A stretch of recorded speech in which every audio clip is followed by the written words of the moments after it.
Te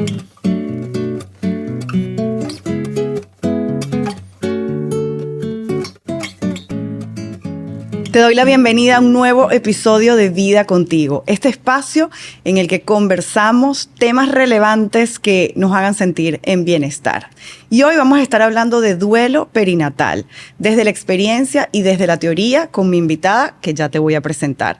Pero antes de entrar en el tema, quiero invitarte a ti a que si has atravesado una situación en la que sientes profunda desolación, de la que sientes que todavía no te has podido reponer, probablemente estás atascado en un proceso de duelo que ni siquiera reconoces como tal.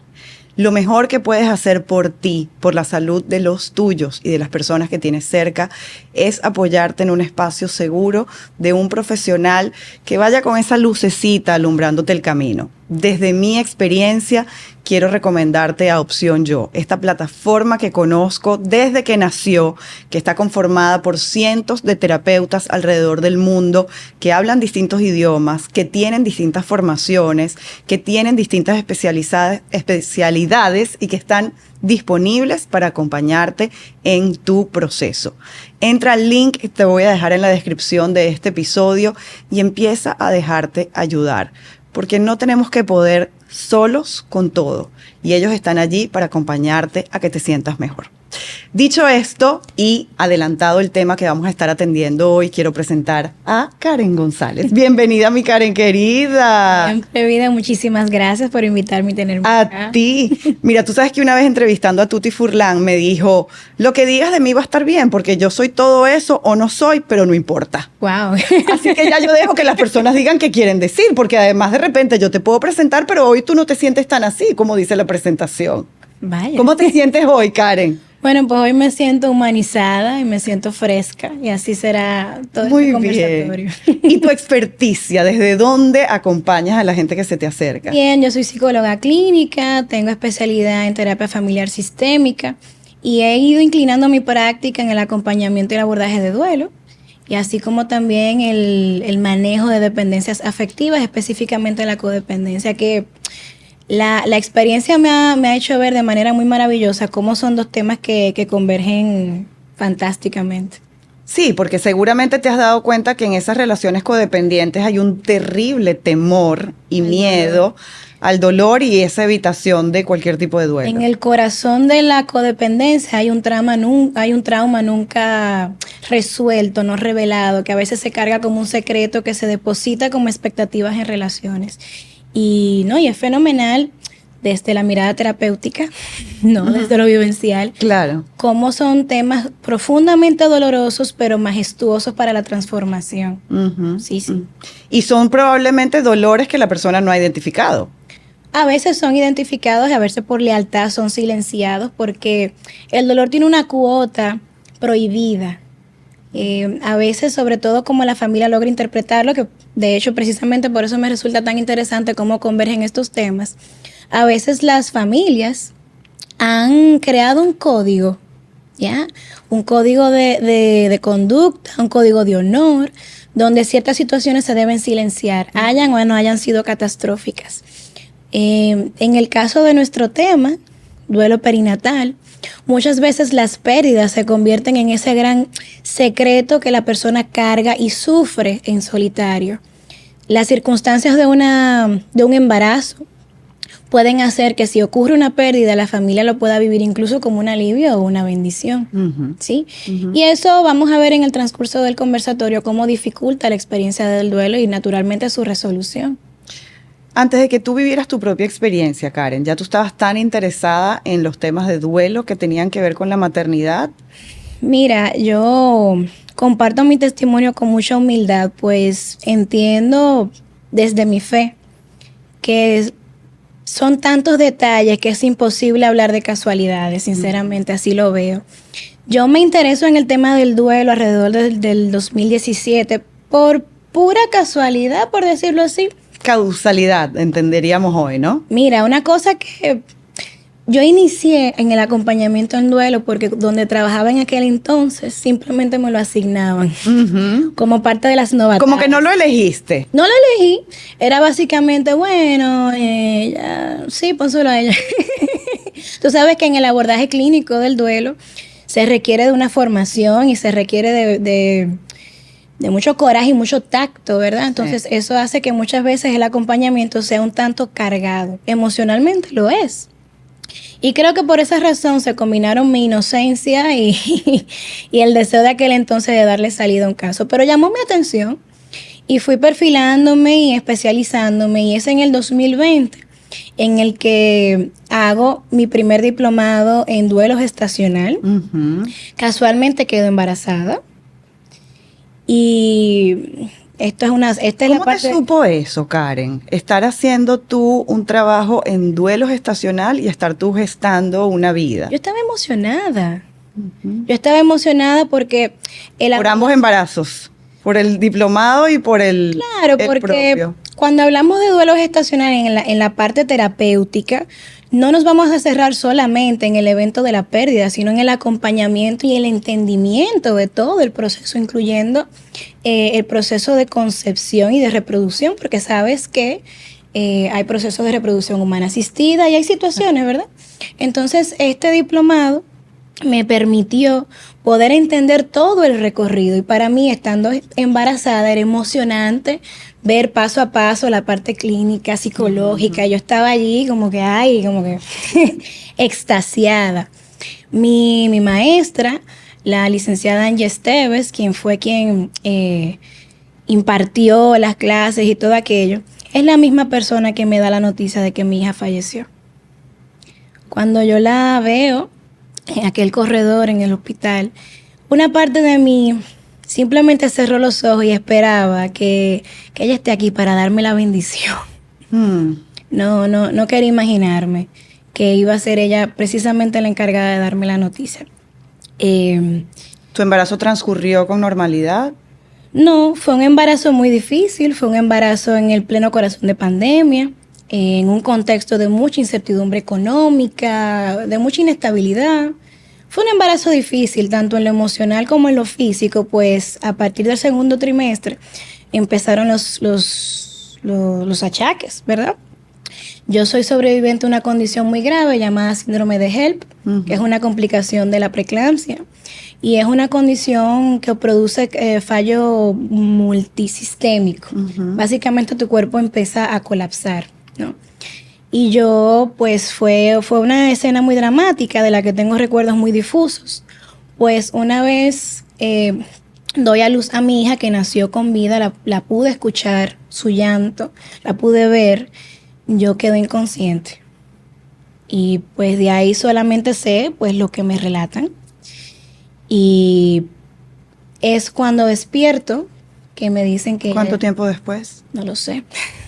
Calculo que algunos días y quizá una semana, pero no, fue una situación grave y al día de hoy ha fortalecido mucho mi fe, porque era un escenario donde ambas corríamos un peligro de vida inminente. Y no sé, sinceramente, cuántos días transcurrieron. Sé que fueron más de un día. Cuando despierto, aquel dolor en el pecho, ¿no? Aquellas mamas locas por amar, por amamantar. Eso fue una escena muy desgarradora, sobre todo ya cuando me confirman que Estela ya no está. Fue muy difícil. Fue muy difícil y mi experiencia fue cargada de mucha rabia, de mucha ira. Me pareció una burla de la vida, una ironía cruel. Yo en plena formación de duelo gestacional, vivir mi graduación de esa manera, y era algo que yo repetía. Y fue un año muy, muy difícil emocionalmente. Como terapeuta agoté mi tiempo de licencia, no me consideraba, no entendía ético el acompañamiento en ese sentido. Y fue necesario pues mucho trabajo interno, claro, sobre todo, y enfrentarme a muchos retos sociales, que es una de las cosas que se ignoran mucho en el proceso de duelo, que no es solamente lidiar con tu dolor, lidiar con los ajustes que tienes que hacer con la realidad, es también hacer paso a una sociedad que te espera con los brazos llenos. ¿Sí? Muy, muy difícil. Yo recuerdo una escena en particular, cuando ya me animo a integrarme en la consulta, una de mis primeras terapias, uno de mis primeros acompañantes estaba embarazada junto conmigo. Teníamos más o menos el mismo tiempo gestacional. Y claro, no lo sabía. Cuando tenemos sesión, que era un encuentro virtual, lo primero que hace es enseñarme a su bebé tan animada y fue tan doloroso, ¿no? El impacto y luego esa mirada que yo sé que si nos escuchan personas, mamás, familias que han atravesado por una situación similar, saben a la mirada que yo me voy a referir, que es esa mirada de miedo, pánico y vergüenza que hago, que digo, que genera tanto apuro, como decimos nosotros los dominicanos, tanta tensión, que es una mirada tan difícil y bochornosa, porque te genera una vergüenza terrible. Y la expresión de aquella paciente que con tanta humanidad, con tanto amor me enseñaba a su hija y que ya luego no sabía qué hacer. Fue uno de los momentos más críticos que me hizo aterrizar en la realidad. Esto es. Ya luego, ¿verdad? Se pudo desenvolver con mucho amor y con mucha naturalidad, que es lo importante en el acompañamiento, en hacer esta experiencia algo de la vida. Y para mí en lo personal, no solamente como terapeuta, sino como mamá en duelo, fue uno de esos hitos que me hizo hacer las paces con la realidad y amar desde el duelo a mi hija. Hablabas de la fe, de que se había fortalecido tu fe. Y estamos claros que como seres humanos y como terapeutas acompañaremos a familias y a personas que de repente no tienen ese recurso. Sí. ¿De dónde se aferra a alguien que no tiene ese andamio que tú tenías? Es una interesante pregunta. Mira, cuando hablamos de resiliencia, no solamente hablamos de aquella facultad de enfrentar las adversidades, hay recursos para que aquella resiliencia ocurra y ocurra de manera sostenida. Y la espiritualidad es precisamente una. La espiritualidad como concepto es bastante amplio. Por espiritualidad no nos referimos a una idiosincrasia o a una idea religiosa, sino más bien a ese sentido de pertenencia, a ese sentido de trascendencia, ¿verdad? Y yo creo que todo ser humano cree en algo, ya sea en las energías, en un poder superior. Y es importante porque una de las primeras y más graves manifestaciones emocionales del duelo es la impotencia y la desesperanza. Precisamente esos son los componentes que forman la respuesta traumática, el no poder dar respuesta al evento. Claro. Y tener definida esa estructura espiritual ayuda, facilita entender un poco más aquellas situaciones complejas que el ser humano simplemente no tiene alcance a manejar, a maniobrar.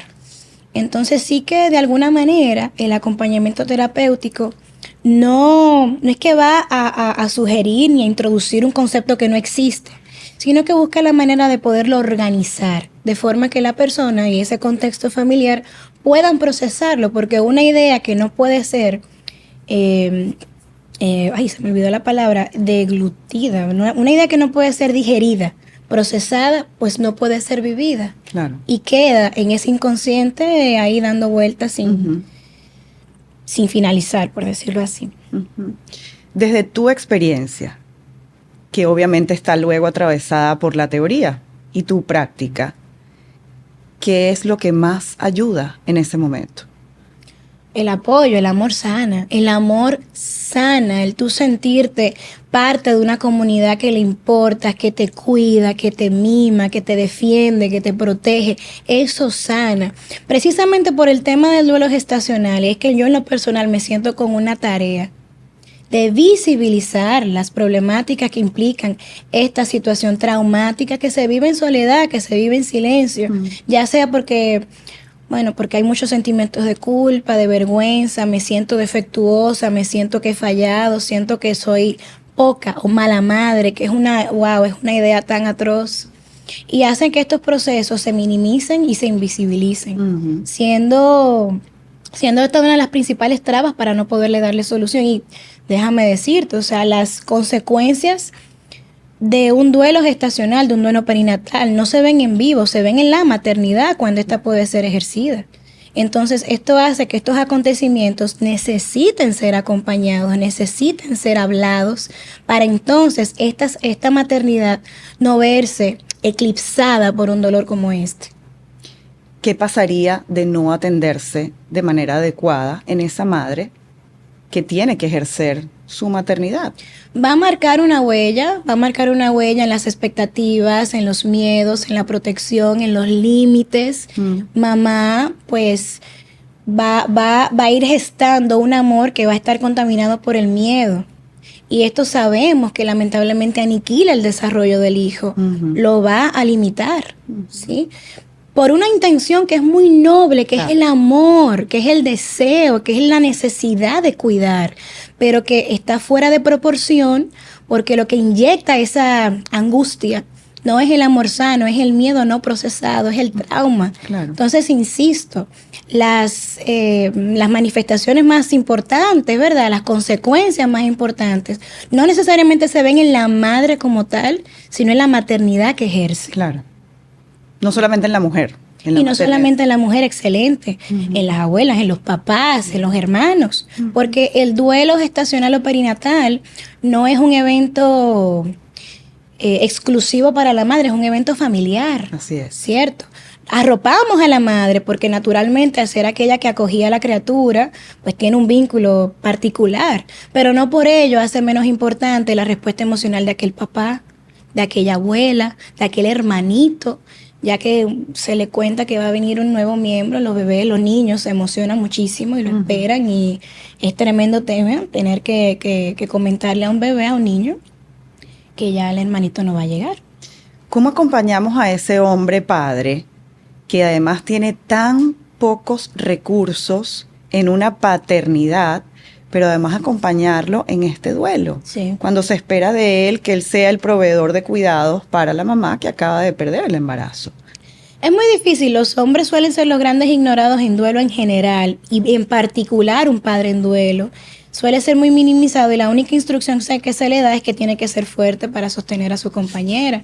Wow. Que es una instrucción tan castrante, me atrevo yo a decirlo, anula, porque te está diciendo tú no tienes derecho a... Desconectada completamente. Sí, tú lo llamas a disociarse, tú los obligas de alguna manera, y lo vas a calificar en qué tanto lo haga, ¿verdad? Exacto. Entonces el acompañamiento en los padres es primero que todo dignificar su pérdida, validarla, darle su debida importancia, su debido lugar. Y ciertamente los masculinos, los hombres, tienen una forma distinta a la mujer en el procesamiento del duelo. No con ello lo hace menos emocionales, que es la falsa idea que hemos llevado, pero es un procesamiento distinto, peculiar, y dentro de su propio universo es hacerles ver la importancia de vivir este proceso, de hablar de este proceso. Darles el permiso, literalmente. Darles permiso a la manifestación de la ternura, que es una emoción muy, muy poco moldeada en hombres. Sí. Y vuelvo y digo, o sea, la manifestación de la ternura no tiene que ser una manifestación femenina como la que tú y yo podemos tener, pero claro, sí dentro de su dimensión, algo que ellos, los masculinos, entiendan y se les permita, no viéndolo como algo fuera de lugar. Ya yéndonos un poco más a la estrategia, ¿qué se le dice? ¿Qué verbalizamos a un papá que está en un duelo gestacional? ¿Cómo lo ponemos en palabras? Supongamos que yo soy un familiar, que yo soy una amistad cercana de la pareja que acaba de pasar o que está pasando por esta situación. Yo recuerdo hablarlo contigo y que tú me contaras lo que estabas viviendo y yo quedarme sin palabras, Karen. Sí. Y yo decirte, Karen, lo siento, no sé ni qué decirte. No sé ni qué decirte. ¿Qué sí podemos decirle a un papá que está pasando por esto? Lo más prudente en aquellos escenarios donde efectivamente no tienes palabras es tal cual: estoy aquí para ti, me estoy a tu orden, estoy a tu disposición, no tengo palabras, lo siento mucho.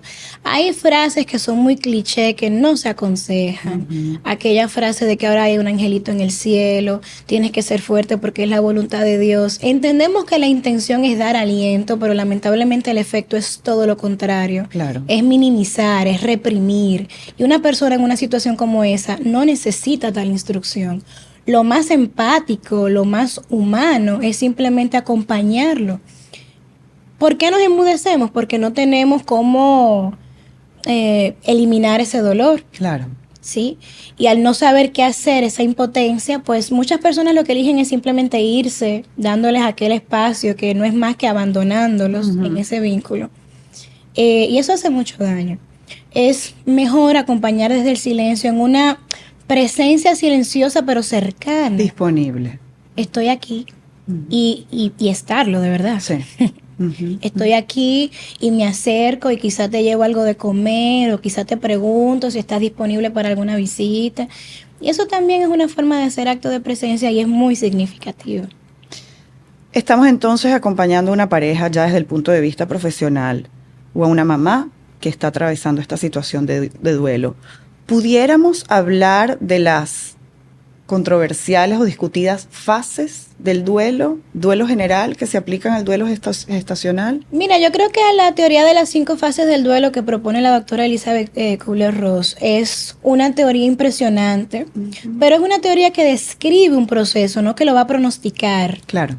La idea que quizá muchos hayan acogido es que voy transitando estas etapas como una señal de que ya estoy sanando porque voy por la tercera. Voy de salida, sí. Ya sí, ¿no? Ya avancé.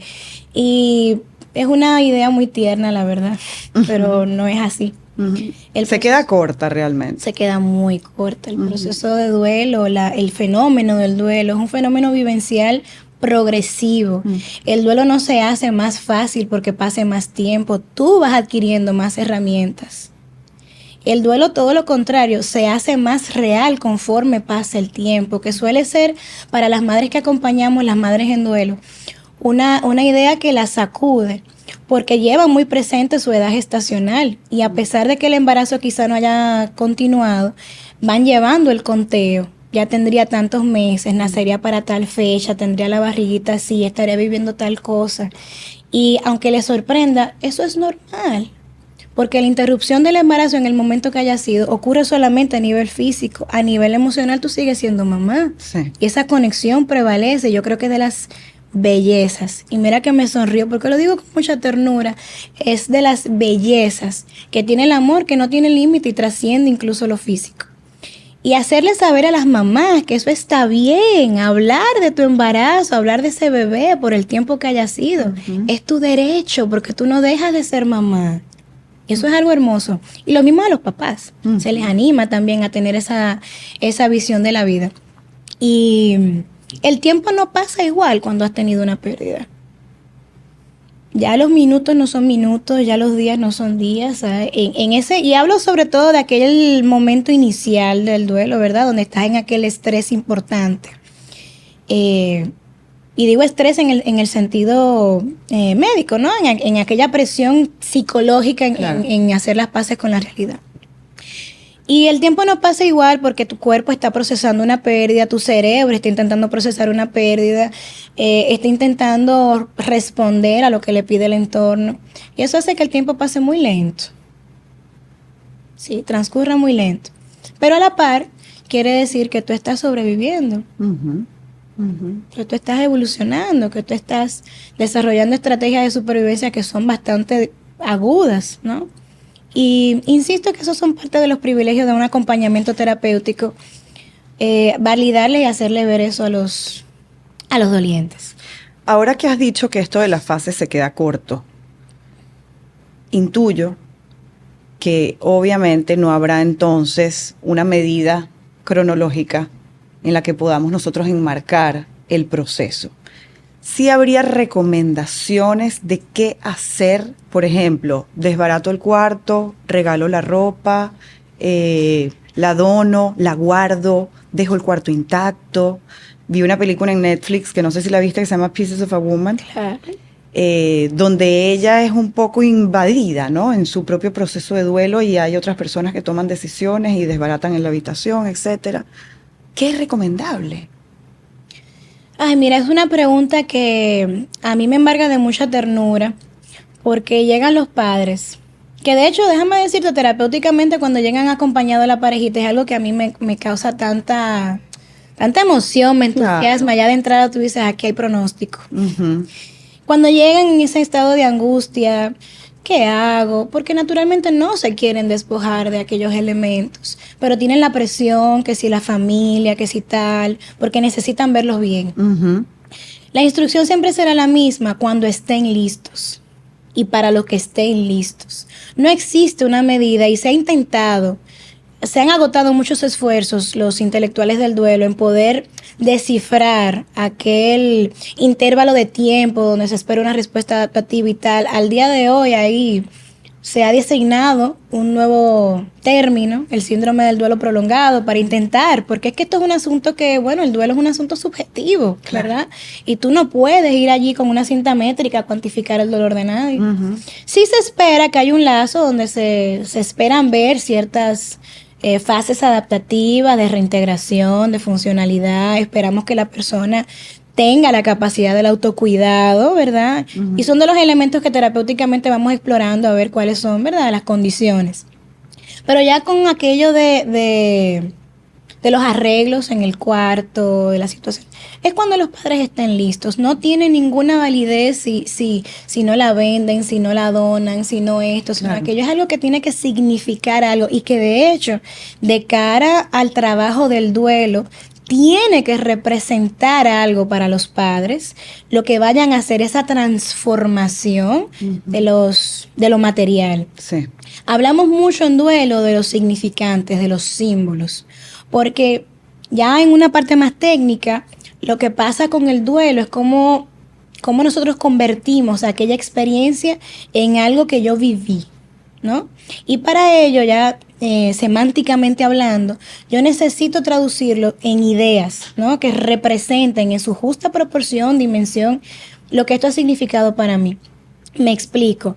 Hay familias, papás o mamás, que conocen a su bebé desde antes de ponerle un nombre con un seudónimo. Que bichito, que habichuelita, que pollito.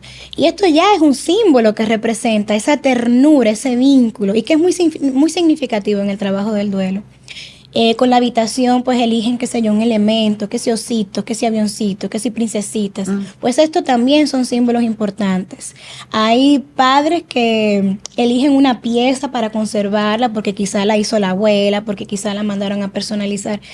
E insisto, son de aquellos elementos que se toman, ¿no?, para traducirlos en un mensaje amoroso.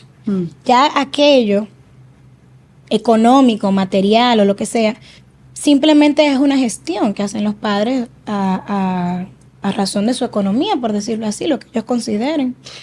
Tú has dicho algo que es importante, que esto debería pasar cuando los padres estén listos, pero debe pasar. Debe pasar, claro, porque seguimos hablando de una adaptación. Claro. Y es una realidad difícil y penosa, pero es una realidad. Sí. Y un elemento que nos indica un buen ajuste psicológico es precisamente todas aquellas gestiones que estas personas, tanto papá como mamá, hacen para adecuarse a la idea de que lamentablemente este bebé físicamente ya no está con nosotros.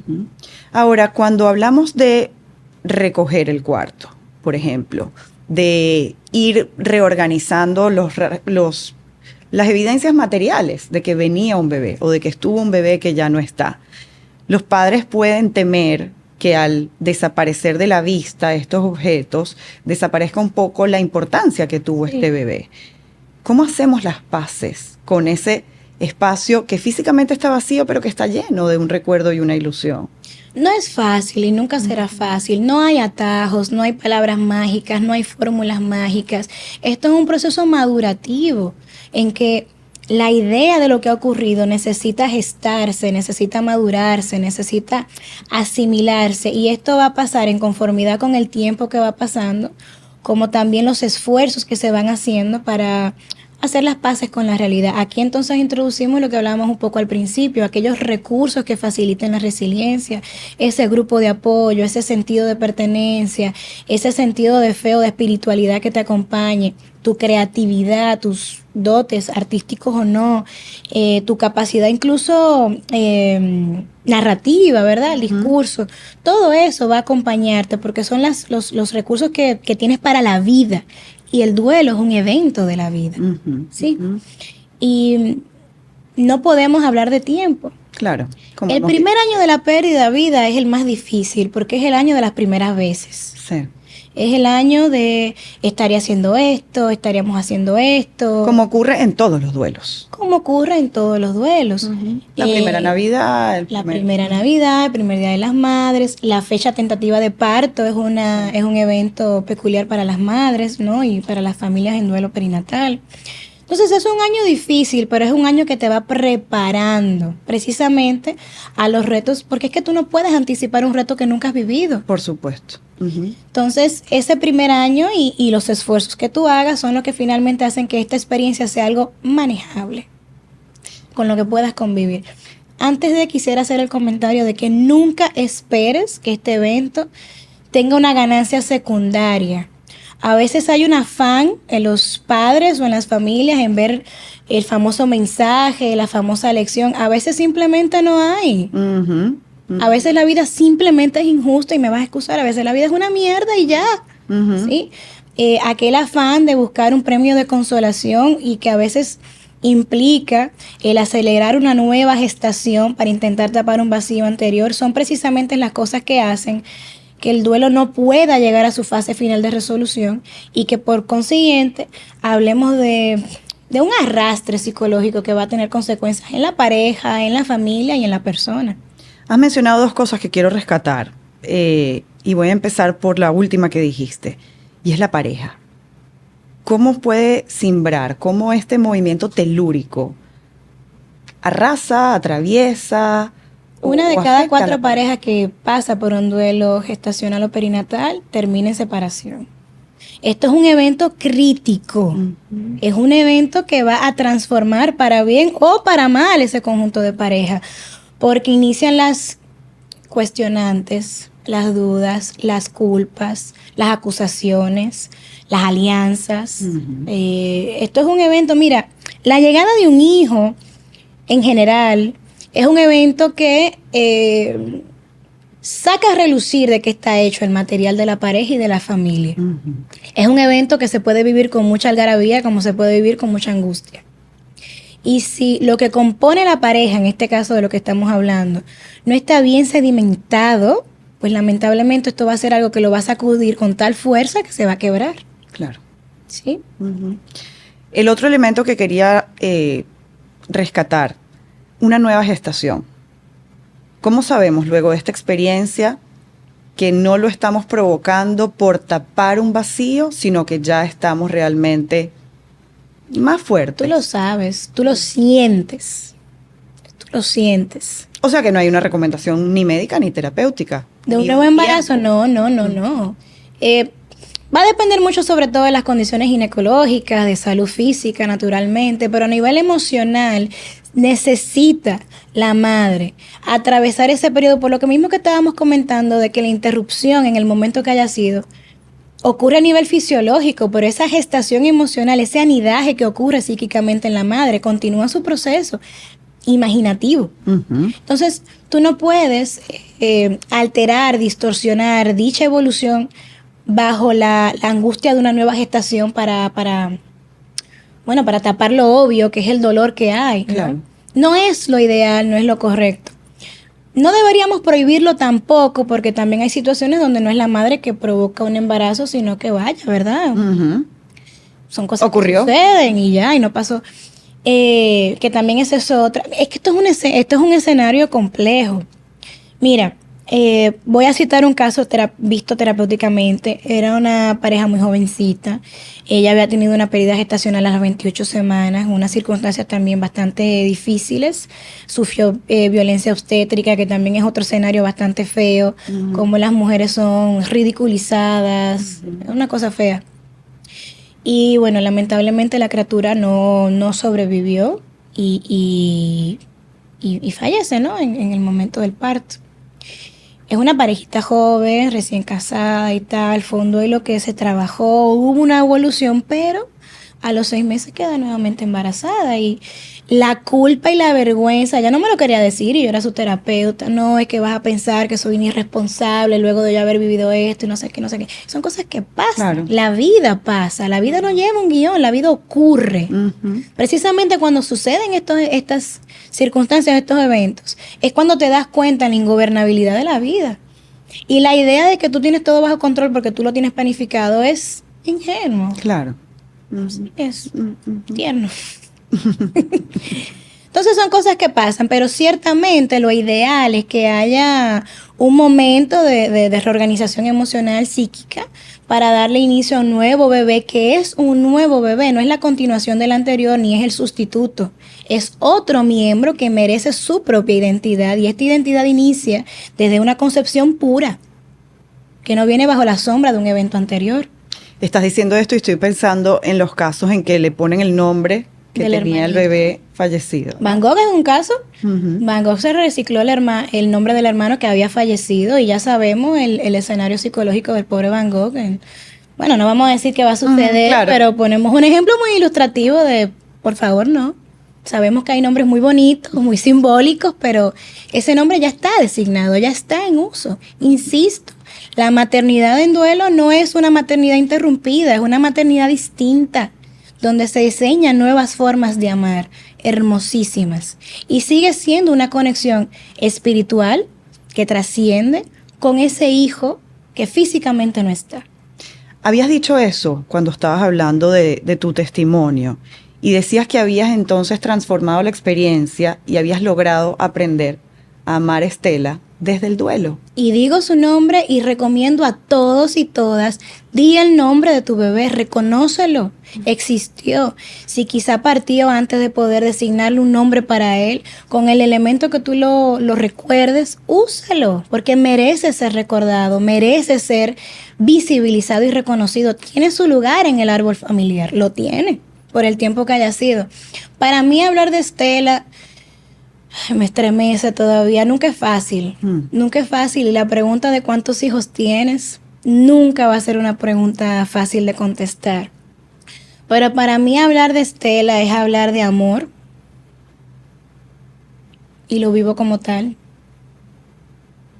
Qué importante escucharte habiéndolo procesado, ¿no? Y saber que no solamente lo haces desde la experiencia profesional y desde lo que puedas recaudar de las experiencias que te traen las personas que acompañas, sino que tú misma lo has vivido. Y eso obviamente te hace una acompañante mucho más humanizada, sensible, conectada, empática.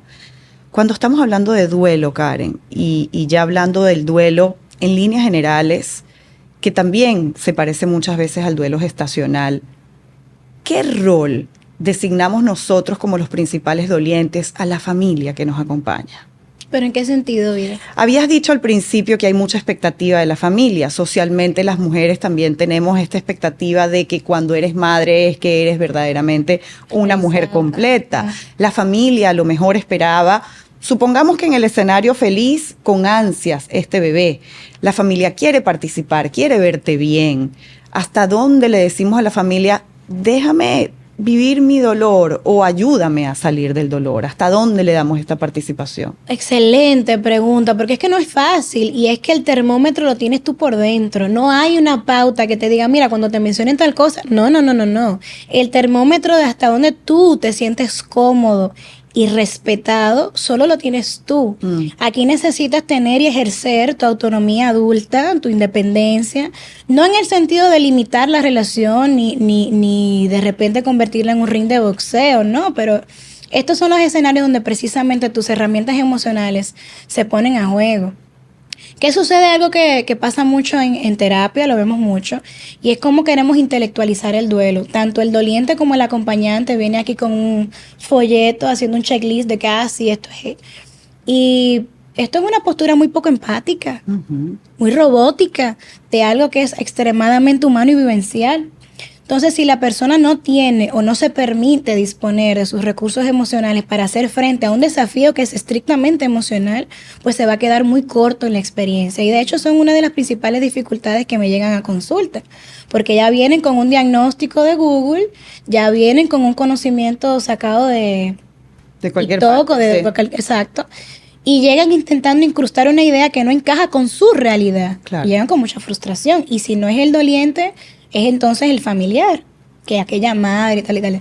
Entonces, estas son preguntas que son muy buenas, pero que no tienen una respuesta específica, porque es que el termómetro lo tienes tú, ¿sí? ¿Qué pasa con el duelo? Creo que lo comenté, y es que el duelo saca a la luz de que está hecha la familia, y hay familias que no tienen límite. Hay familias que son intrusivas, hay familias que son abusivas, hay familias que son negligentes, hay familias que son muy indiferentes. Entonces, estos son los escenarios donde queda en evidencia lamentablemente, qué recursos o no tenemos. Que iban a ser intrusivas, negligentes, sin límites, con la maternidad o con la paternidad. Pero tú tienes aquí el aliciente, tú tienes el bebé. Claro. Duele menos. Cónchale, es que duele menos. Sí, tú tienes a tu cría y es tu cría la que te da la fuerza y la que hace que todos los por qué tengan una solución. Pero cuando no está y tú tienes el mundo abajo, mira, es que se te quita hasta el sentido de quién tú eres. Claro. Bañarte se te hace cuesta arriba. Imagínate tú ponerle límite a una suegra. Está difícil. Es difícil y sinceramente son de las cosas en donde acerco la idea de estar a la mano de un acompañamiento terapéutico, porque no tienes por qué sufrirlo solo. Además que es una experiencia muy nueva, probablemente nueva para la persona que la está viviendo, única, como tú bien dices, pero muy nueva en la conversación social y cultural. Cuando entras a indagar en la historia es cuando te das cuenta de la estadística y te das cuenta que cuánto % de las mujeres han pasado por una pérdida. Se estima que antes de las 20 semanas, por lo menos 1 de cada 3 embarazos no llegará a término. Fue mi caso.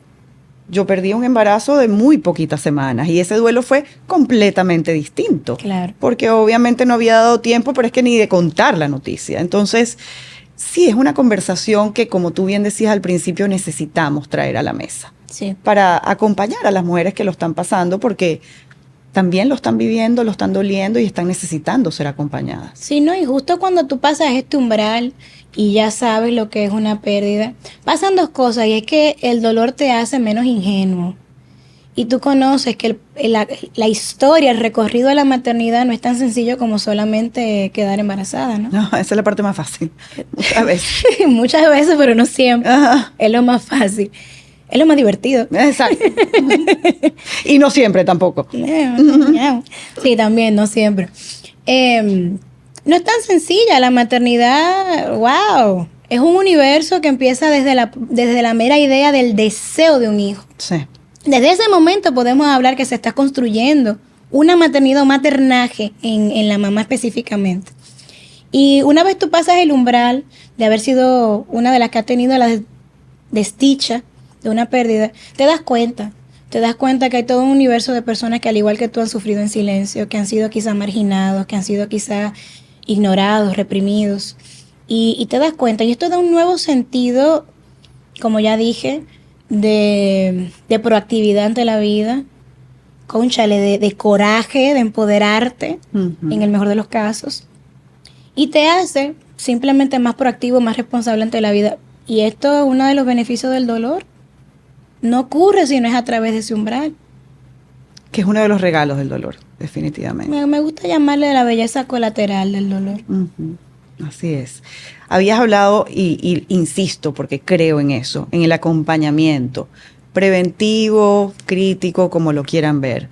Tú lo ofreces, tú te has especializado en esto. Correcto. Actualmente, ¿dónde te encontramos?